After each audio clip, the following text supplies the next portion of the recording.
नमस्कार, स्वागत है एक बार फिर से आप सभी का आपके अपने चैनल हनुमान सेवा परिवार में। आशा करते हैं कि प्रभु श्री हनुमान जी और परम पूज्य गुरुदेव बाबा नीम करोली महाराज जी आप सभी भक्तों पर असीम कृपा सदैव बनाए रखें। दोस्तों, आखिर रोज़-रोज़ भक्ति करने से मिलता क्या है? क्या वास्तव में भक्ति हमारे लिए इतनी ज़्यादा अनिवार्य है कि हम हमारी दिनचर्या के अंदर इसे अपना नियमित हिस्सा बनाकर रखें?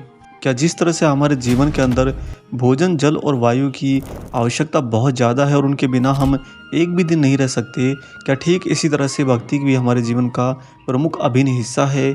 इन सब प्रश्नों का उत्तर है कि हाँ, बिल्कुल सही बात है।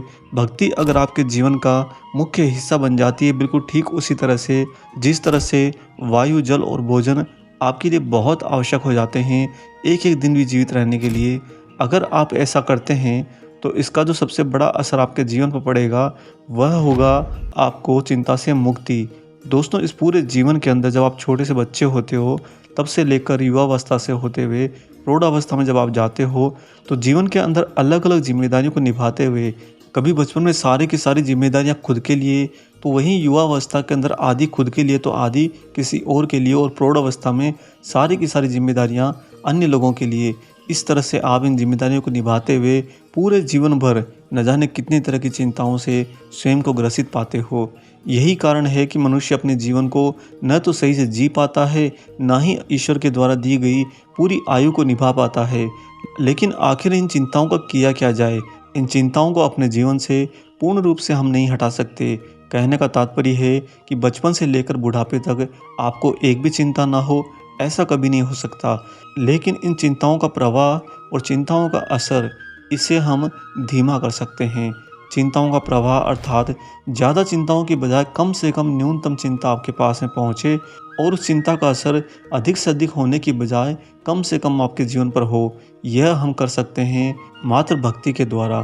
और वो कैसे होता है कि जब आप अपने इष्ट को भक्ति करते हैं। दोस्तों, यहाँ पर कुछ लोग तो परखने के लिए भी भक्ति करते हैं, लेकिन आप इसको एक बार साइड कर दीजिए। भक्ति वो जहाँ पर शुद्धता है, पवित्रता है, समर्पण है और सबसे बड़ी बात हृदय का भाव है।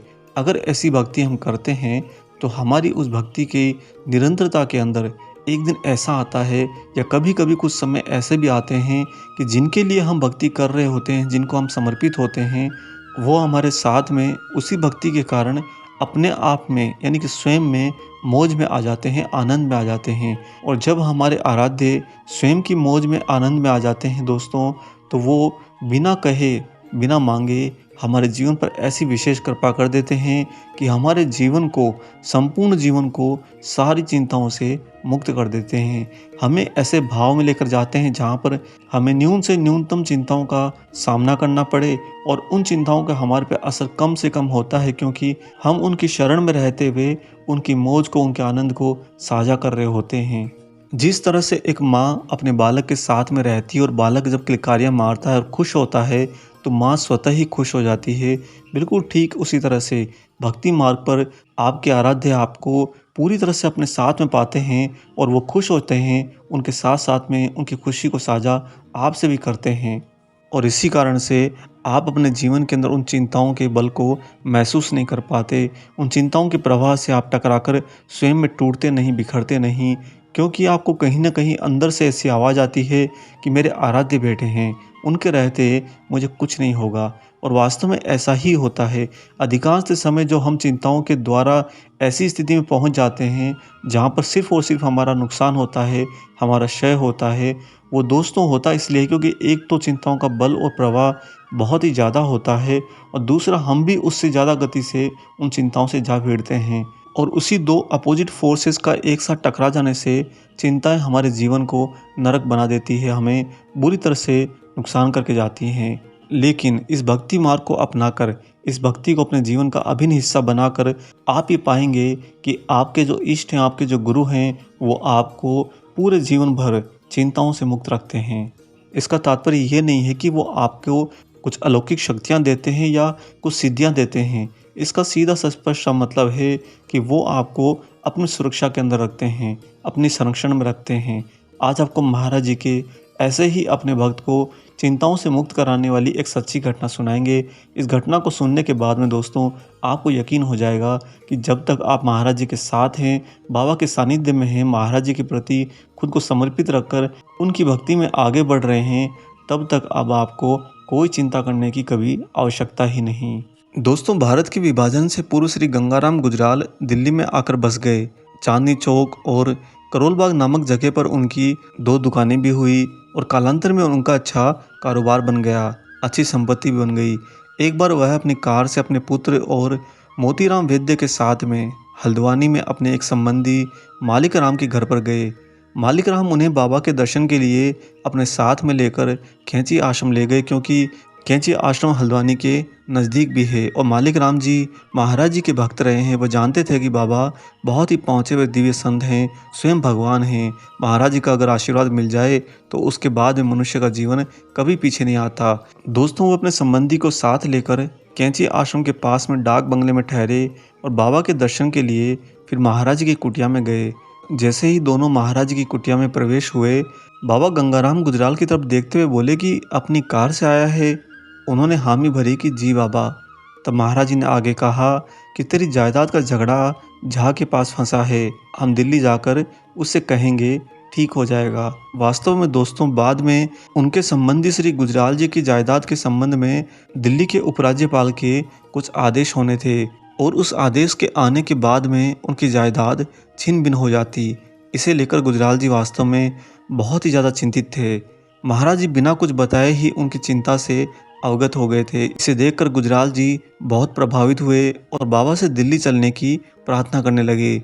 जब महाराज जी ने बाद में आने का वायदा किया तो गुजराल जी अपना दिल्ली का पता नोट करवाने का आग्रह करने लगे। तब दोस्तों बाबा ने पता नोट करने से इनकार कर दिया। इससे गुजराल जी के मन में थोड़ा संशय होने लगा। उन्हें लगा कि शायद बाबा मेरा मन रखने के लिए, मुझे बहलाने के लिए ऐसी बात कह रहे हैं और महाराज जी दिल्ली नहीं आने वाले। खैर, गुजराल जी तो अपने संबंधी मालिक राम के साथ में वापस बाबा के दर्शन करके लौट आए और इस घटना के कई महीनों बाद में बाबा एक दिन अकस्मात ही अपनी कार से सीधा ही गुजराल जी के दिल्ली निवास स्थल पर पहुंच गए। गुजराल जी ने जो ही बाबा को अपने घर पर देखा, उन्हें बहुत आश्चर्य हुआ, क्योंकि कुछ ही महीने पहले हुई मुलाकात को याद करते हुए वह जानते थे कि उन्होंने तो बाबा को अपना घर का पता भी नहीं दिया था। तो फिर महाराज जी सीधा उनके घर पर कैसे आ पहुंचे? बाबा ने उनके घर पर आते ही तुरंत गुजराल जी से झा साहब के पास चलने को कहा। दोस्तों, तब गुजराल जी और उनके पुत्र बाबा के साथ में झा साहब की कोठी पर गए। जब वे लोग वहां पर पहुंचे तो पता चला कि अंदर बैठक हो रही है। झा साहब को जो ही सूचना पहुंचाई कि बाबा नीम करोली महाराज जी आए हैं, तो झा साहब तुरंत ही बाबा के पास में बाहर आए और महाराज जी से ड्राइंग रूम में बैठने की प्रार्थना करके मीटिंग का समापन करने के लिए वापस लौट गए। बाबा गुजराल जी से बोले कि हम यहाँ पर नहीं रुकेंगे और उन्होंने चालक से गाड़ी बाहर ले चलने को कहा। गुजराल जी बार बार बाबा से रुकने का आग्रह करते रहे कि महाराज जी रुक जाइए ना, क्योंकि गुजराल जी चाहते थे कि उनका काम बन जाए, परंतु उन्होंने देखा कि बाबा तो उनकी बात माने ही नहीं। अंत में गुजराल जी निराश होकर वापस महाराज जी के साथ में लौट आए। दोस्तों, उस दिन महाराज जी के आश्वासन के बावजूद बाबा की मीटिंग झा साहब से तो नहीं हो पाई और इसी कारण से गंगाराम गुजराल जी के मन में ये संशय बैठ गया कि मेरा काम नहीं बनेगा, मेरी जायदाद अब छिन भिन होने से कोई भी नहीं रुकवा सकता। इस घटना के थोड़े से ही दिन अभी बीते थे कि एक दिन गुजराल जी को एक लिखित आदेश मिला और दोस्तों उस आदेश के मिलने से उनके पूरे परिवार में खुशी की लहर दौड़ गई। वास्तव में उस लिखित आदेश में उनकी संपत्ति का समाधान उनके ही मनचाहे तरीके से किया हुआ था। गुजराल जी समझ गए कि महाराज जी उस दिन जो झा साहब की कोठी पर उनके साथ गए थे और बिना मुलाकात के वापस लौट आए थे, उन्हीं बाबा नीम करोली महाराज जी की प्रेरणा शक्ति का ये खेल था। बाबा ने उस दिन भक्त पर कृपा करते हुए अपनी ही मौज में बिना मुलाकात के भी मनचाहा समाधान करवा दिया। ऐसे ही बाबा नीम करोली महाराज जी जब मौज में होते हैं तो इस तरह किसी को बिना मांगे ही बहुत कुछ दे देते हैं, उसे वास्तव में चिंताओं से मुक्त कर देते हैं, उसकी समस्या का समाधान तुरंत ही कर देते हैं। ठीक इसी प्रकार आप भी अपने जीवन के अंदर जब बहुत ज़्यादा परेशानियों से घिर जाओगे, ऐसी परेशानी जो आपके बस में नहीं है, अब आप उससे पार नहीं पा रहे हैं, ऐसी स्थिति के अंदर अगर दोस्तों आप ईमानदारी से शुद्धता और पवित्रता के साथ में स्वयं को हनुमान जी महाराज जी को समर्पित रखते हो, तो यकीन करिए हमारा बाबा आपको चिंताओं से पूर्ण रूप से मुक्त कर देंगे। हमने हमारे स्वयं के जीवन में कई बार ऐसी घटनाएँ पाई हैं, जहाँ पर हम जानते थे कि वो चिंताएँ हमारे जीवन के अंदर बहुत बड़ा नुकसान कर सकती हैं। परंतु जब हमने सब कुछ बाबा पर ही छोड़ दिया और हम जानते थे कि महाराज जी सब सँभाल लेंगे, तो वास्तव में वही हुआ। हर बार चारों ओर के लोगों को लगता कि ये परिस्थिति इनका बहुत बड़ा नुकसान करवाएगी, लेकिन वास्तव में वो परिस्थिति कुछ भी बाल-बांका नहीं करती। और ये सब कुछ होता कैसे? ये सब कुछ होता महाराज जी की कृपा और बाबा के ही दिव्य प्रताप से। बाबा के साथ में जब भक्त पूर्ण ईमानदारी से रहता है दोस्तों, तो महाराज जी वास्तव में उसके उसी सानिध्य के अंदर मौज में आ जाते हैं, आनंद में आ जाते हैं।